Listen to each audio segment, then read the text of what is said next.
Hi, and welcome back to the other end of the workshop for episode 40 in the 335 build. And this time we're going to continue working on the body by sanding out any inconsistencies on the top and the back and getting it generally ready for the neck to be glued in.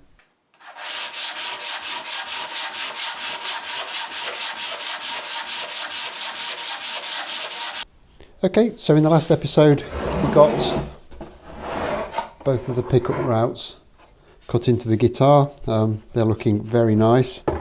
I've actually extended this little cutout here in the pickup route for the control pots to go through. All I did in the end was just kind of ground it out a little bit with a Dremel with a small sanding drum on, but that's worked really nicely, and I know now that the pots will go through there, so hopefully that will help me when it comes time to wire it. But now it's time to look at getting this a little bit closer in terms of its sanded finish.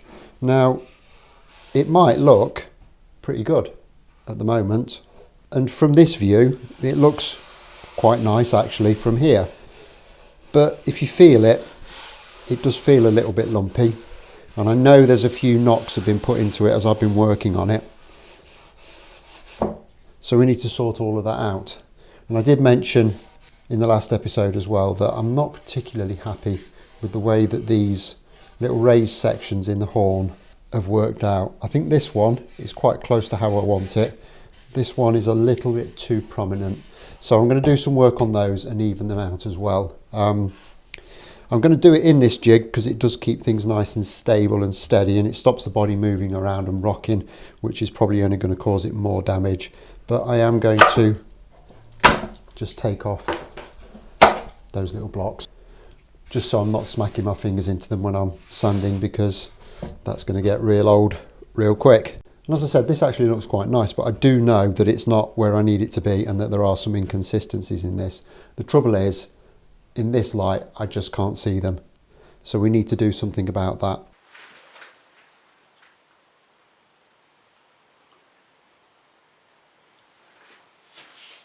And what I'm going to do is I'm going to use one of my filming lights, and I'm going to drop it really quite low in terms of its physical position, and then I'm going to turn that light down quite a bit as well. I'll turn the rest of the shop lights off, so I've only got that one directional source of light, and what that will do, it will cast shadows all over the top of this guitar, and I can use those shadows to determine where I need to remove material to get it all nice and beautiful and smooth. The last thing I want to happen is for me to think that this feels okay, put some finish on it, and then the gloss of the finish show up a load of inconsistencies in the surface. So this step might not seem like a big deal, but it is massively important. Right, just stick with me and I'll see if I can get this lighting situation sorted out.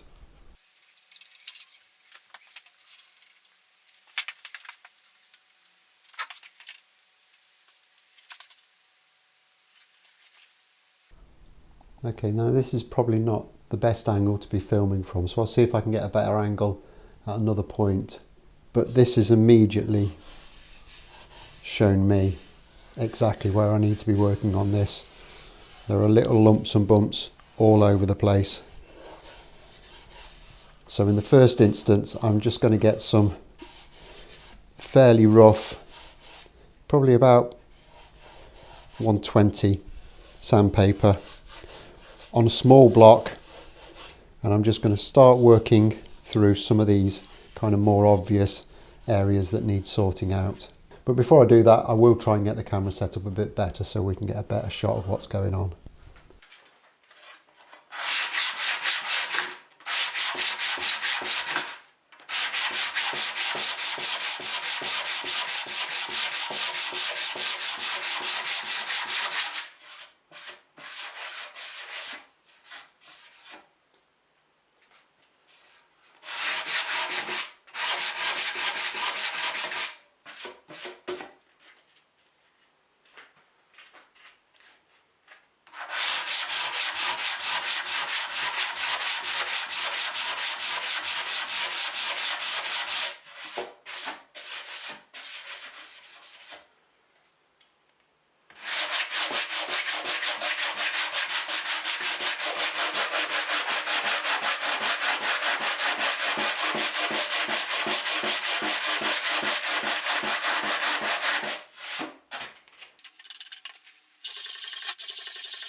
Okay, so I've been at this about 15-20 minutes now, and it is starting to kind of smooth out.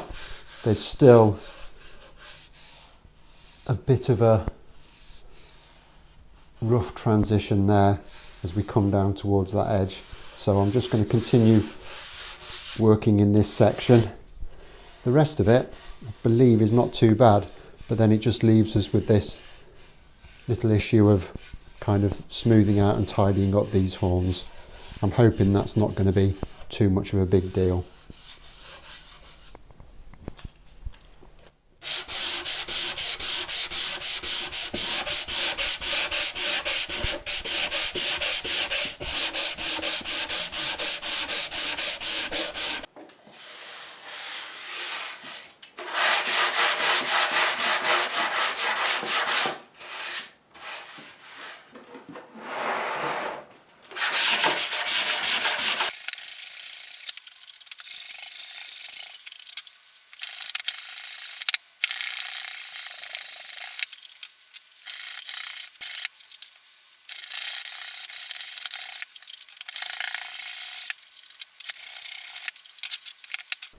I've just got this horn to do now, and I think this is the one that needs slightly less work than this one, but I've slowly just worked away at all the lumpy bumpy bits on this, and then I've just tried to blend it in nice and smooth, and I'm a lot happier with that now. Still looks a little bit defined under this light, but I'm pretty confident that under normal viewing circumstances that would look absolutely lovely. So I'm going to carry on and work my way onto this side now. Then hopefully before long we'll have the top at least rough sanded. I'm sanding to 120 at the moment, and then once I've done this I will start to work my way up through the grades a little bit. I'll probably get to about 180, 200-ish, but I'm going to leave it at that for the time being because obviously there's quite a bit of work that needs doing to this yet. So I don't want to get it to its final state too early because there is obviously going to be some kind of small remedial work that will need doing once we're ready to get it to the paint stage. But so far, happy with it. It's looking a lot better.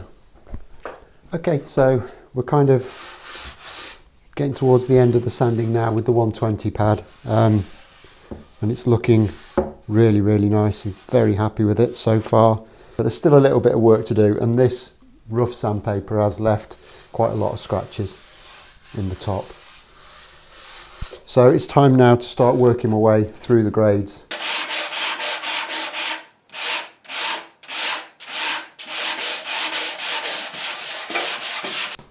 So I'm going to next take a 150 pad, which is still quite rough, but it is smoother than we've been using. And slowly but surely we'll start to kind of work this up towards the finish that we want.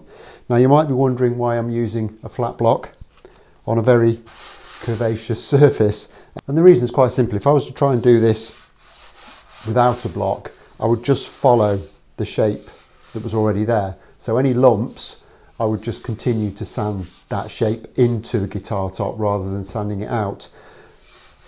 So that's the reason for the block. It is quite a small block, so it's not hitting a massive amount of area, and it is cork faced as well, so there is a little tiny bit of give in there. But with that block it will give me the kind of finish that I want, and it will just smooth out any undulations. Okay, without further ado, we'll start to get this closer to where we need it.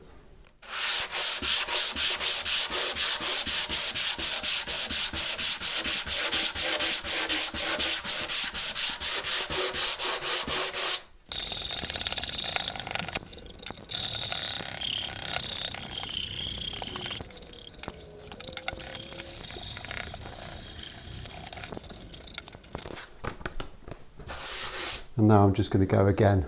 This is a 180 pad.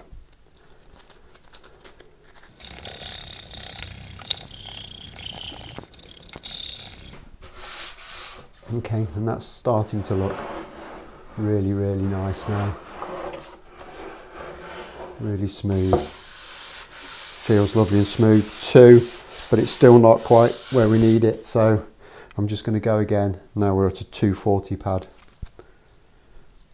I'm probably not going to go much further than 240 with the sanding before finish. Might go to 320, potentially 400. I don't think there's any need to go anywhere beyond that.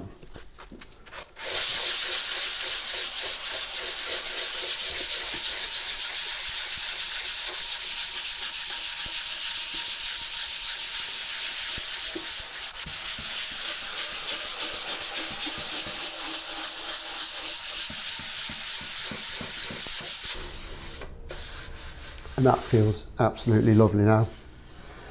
So with that done, it's time to get the lights back up, and I'm just going to take a final look at these F-holes and make sure that they're all kind of cleaned up as nice as we can get them before we move any further.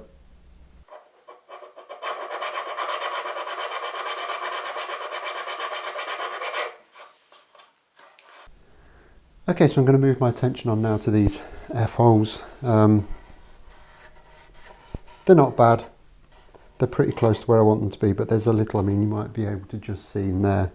That's ever so slightly flat on that radius there. There's just a little flat spot goes across.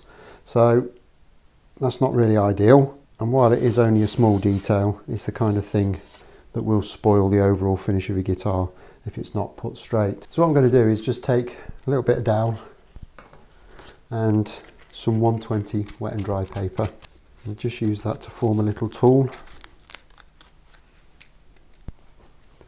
that I can use to get right into that flat spot.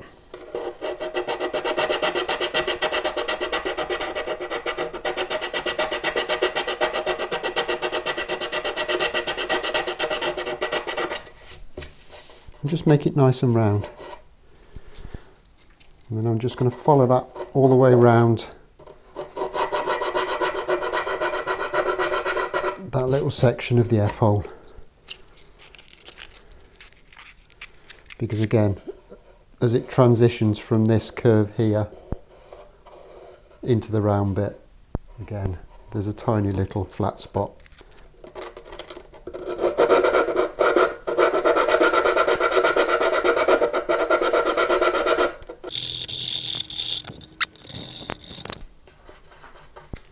So next, I'm just going to turn my attention to these kind of flatter bits, or less curvy bits might be a better description. And I'm just going to take one of these small little diamond files and just start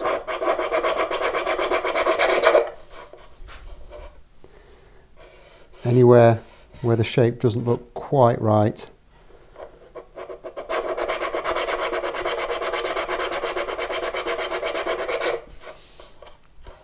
Just going to spend a couple of seconds to smooth that in.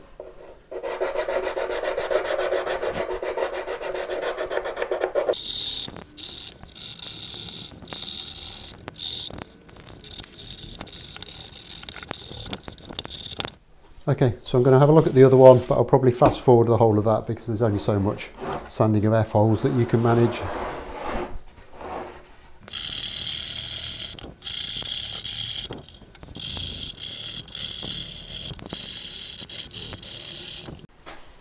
Okay, so that's the top pretty much done now. It probably looks exactly the same in the video, but I can assure you from my point of view, it is 100% better. It's a lot smoother. All of these curves kind of flow into one another now, whereas before they were a bit notchy. So yeah, really happy with that. So next up is to get this turned over. However, I don't want to undo all of the good work that I've just done on the top by placing it against these blocks. So what I'm going to do is I'm going to very gently put that to one side, clean all the crap out of here, and I'm just going to cut some little pieces of cork that can sit on there. So anywhere the body will be supported, I'll just get some cork and hopefully that will stop it getting scratched up again. I don't think I need to cover the whole of these things, just as long as there's something to hold it off.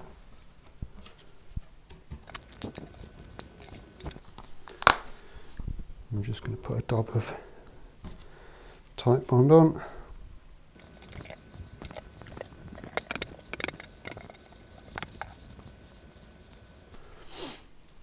Okay, so obviously I don't want to put the freshly sanded body back onto this with wet glue everywhere. So I'm going to leave this to dry. And to be honest, I don't think I could put you through exactly the same process of sanding the back. The way I have the top, it is exactly the same process. There's no point repeating that. So I'm going to leave this episode here, but I'll be back in a few days' time where we can then start to look at getting this neck finally properly fitted to the body and glued in. So I hope you've enjoyed this episode. If you've got any questions about the process that we've been through today or any of the other processes that I've covered recently, don't be afraid to ask questions in the comment, or just leave a comment anyway if you want to. It's always nice to hear from you all. So as always, like if you've liked. If you haven't already done so, join our ever-growing army of subscribers, and I'll look forward to seeing you next time. Thanks a lot for watching. Bye bye.